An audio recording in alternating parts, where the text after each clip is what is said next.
लोकसभा में केंद्रीय मंत्री अश्विनी वैष्णव ने रेलवे के विकास को लेकर बड़ा बयान दिया। उन्होंने कहा कि नरेंद्र मोदी के नेतृत्व में देश भर में रेलवे के लिए रिकॉर्ड बजट आवंटित किया गया। अश्विनी वैष्णव ने कहा कि रेलवे गरीब और मध्यम वर्ग के लिए सबसे महत्वपूर्ण परिवहन का साधन है और पिछले एक दशक में किए गए निवेश का लाभ अब देश भर में इन वर्गों तक पहुंच रहा है। उन्होंने बताया कि बीते वित्त वर्ष में 76,352 विशेष ट्रेनें चलाई गई, जबकि रोजाना करीब 25,000 ट्रेनें रेलवे नेटवर्क पर संचालित हुई। इस वर्ष रेलवे ने 1617 मिलियन टन माल ढुलाई का रिकॉर्ड भी हासिल किया है।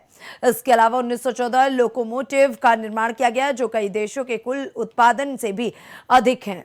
हालांकि केंद्रीय मंत्री अश्विनी वैष्णव ने इसकी जमकर तारीफ भी की। संसद महोदया ने बहुत ही महत्वपूर्ण प्रश्न रखा है और जिस तरह से माननीय प्रधानमंत्री श्री नरेंद्र मोदी जी ने पूरे देश में रेलवे के विकास के लिए रिकॉर्ड बजट एलोकेशन किया है, उसका लाभ भी बहुत मिला है। जैसा कि माननीय अध्यक्ष जी, रेलवे गरीबों की और मध्यम वर्ग की सवारी है और ये जो इन्वेस्टमेंट पिछले कुछ वर्षों में, पिछले एक दशक में हुआ है, उसका लाभ देश भर में रेलवे का सभी गरीब से गरीब व्यक्ति को और मध्यम वर्गीय परिवारों को मिल रहा है।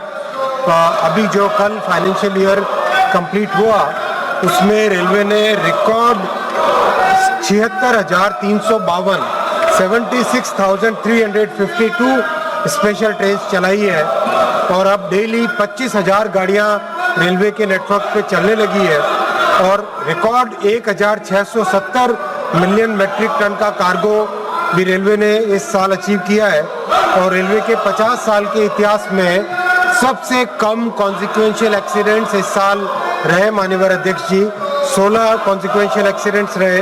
तो ओवरऑल रेलवे की रिकॉर्ड अर्निंग्स, लोको मैन्युफैक्चर हुए 1,914, जो कि पूरे मतलब कई देशों से अगर जोड़ दे उससे ज़्यादा है।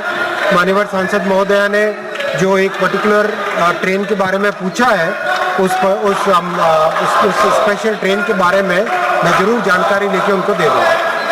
माननीय सदस्यगण,